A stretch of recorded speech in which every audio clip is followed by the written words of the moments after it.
اسم اعظم کے متعلق بہت سارے اقوال ہیں، لیکن اسم اعظم کے متعلق کچھ باتیں جو ہمارے علم میں ہیں ایک طالب علم کی حیثیت سے، وہ یہ ہے کہ اسم اعظم اللہ کا وہ نام ہے جس کو فرشتے پڑھتے ہیں تو پلک کے جھپکتے وہ اپنے مقام پر آسمانوں پر پہنچ جاتے ہیں، اور جب پڑھتے ہیں تو پلک کے جھپکتے وہ اللہ جہاں بھیجنا چاہتے ہیں وہاں زمین پر آ جاتے ہیں۔ اسم اعظم وہ ہے کہ اگر وہ مردے پہ پڑھا جائے تو مردہ زندہ ہو جائے۔ اسم اعظم وہ ہے کہ جس کو پڑھ کر اگر زندے کو گھور دیا جائے تو وہ مر جائے۔ اسم اعظم وہ ہے کہ اس کو پڑھ کر جو دعا کی جائے اللہ تبارک و تعالیٰ اس کو قبول فرماتا ہے، رد نہیں فرماتا۔ بڑی برکتیں اسم اعظم شریف کی۔ اسم اعظم کا مطلب ہوتا ہے سب سے بڑا نام۔ اب یہ اسم اعظم چھپایا گیا ہے، سب کو نہیں بتایا گیا ہے، اس لیے کہ اسم اعظم سب کو بتا دیا جائے گا تو گھر کے آنگن میں کوئی کچرا ڈالے گا تو بھی وہ اسم اعظم پڑھ کے گھور دے گا، تو تب تو لوگ مرتے ہی رہیں گے، یہی تو ہوگا۔ تو کم ظرفوں کو اسم اعظم نہیں دیا جاتا۔ یہاں ہمارے پاس ٹائم مختصر ہے، اور چونکہ میں پچھلے ہفتے بھی آیا تھا، کبھی آج بھی آ گیا ہوں، سفر میں تھا تو میں نے سوچا کہ ٹرین لیٹ ہو جائیں گی، تو اسی لیے کسی مسجد والوں سے وعدہ نہیں کیا، سوچا کہ جب بھی پہنچیں گے تو مرکز سے پہنچ کے نماز پڑھ لیں گے، لیکن خدا کے کرم سے وقت پر آ گیا تو میں نے سوچا کہ چلیں آپ سے بھی، آپ کی بھی کچھ خدمت کر لیں اور آپ کی دعائیں لے لیں۔ آپ کو بتاؤں، غور کریں، اسم اعظم کم ظرفوں کو نہیں سکھایا جاتا، لیکن بہت جلدی سے گزرتا ہوں کس کو سکھایا جاتا۔ دیکھو، پہلی بات تو اگر سب کو اسم اعظم بتا دیا جائے تو لوگ اسی سے پیسے کمانے لگیں گے۔ مجھے تو اسم اعظم آتا ہے، بولو بولو کس کو بچے نہیں، ابھی دعا کرتا، بولو بتاؤ کس کے پاس روزی نہیں ہے۔ یہ سب چھڑی منتر جادو میں جن کو خدا کا پتہ مل جاتا ہے وہ ایسے چپ ہوتے ہیں کہ کسی سے بولتے ہی نہیں، ایسے بہرے ہوتے ہیں کہ کسی کی سنتے ہی نہیں، اس لیے کہ جو یار کو سننے کی لذت پالے پھر وہ کسی کو سننے کی طرف توجہ ہی نہیں دیتا، جو یار کے جلوے میں گم ہو جائے پھر وہ کسی اور کی طرف توجہ ہی نہیں دیتا۔ یہ سب بھنکس بازیاں جو ہوتی نا، ہم یہ ہیں اور ہم وہ ہیں اور ہمیں طریقت کی منزل مل گئی اور ہمیں معرفت کی منزل مل گئی اور ہم یہاں تک پہنچ گئے، ارے جو پہنچتا ہے وہ تو بیوی کو بھی نہیں بتاتا ہے کہ میں پہنچا کہاں تک۔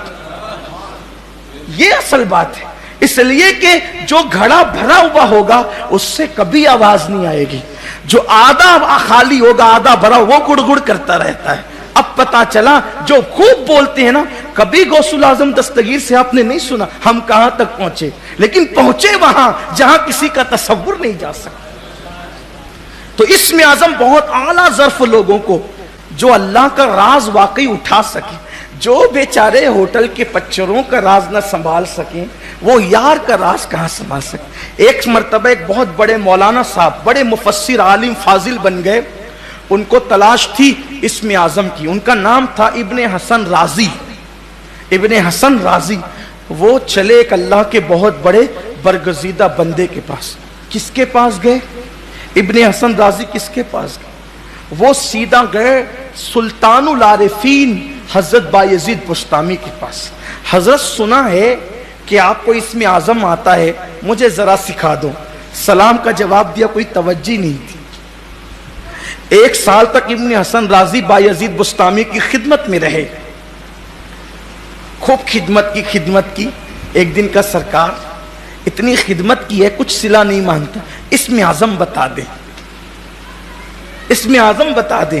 فرمایا بتائیں گے، ایک کام کرو، یہاں سے فستائیہ ایک شہر ہے، وہاں میرا فلاں دوست رہتا ہے اور یہ میں نے اس کے لیے تحفہ دیا ہے، یہ تحفہ اس تک پہنچا دو۔ وہ تحفہ کیا تھا؟ ایک تشت تھا اور اس میں ایک رومال ایسے اوپر ڈھکا ہوا تھا، پنجرے کی طرح رومال ڈھکا ہوا تھا اور تھا تشت، لے جا میرے دوست کو پہنچا دے۔ یہ سوچا کہ تشت اور رومال، آخر اس میں تحفہ کیا ہے، گفٹ کیا ہے؟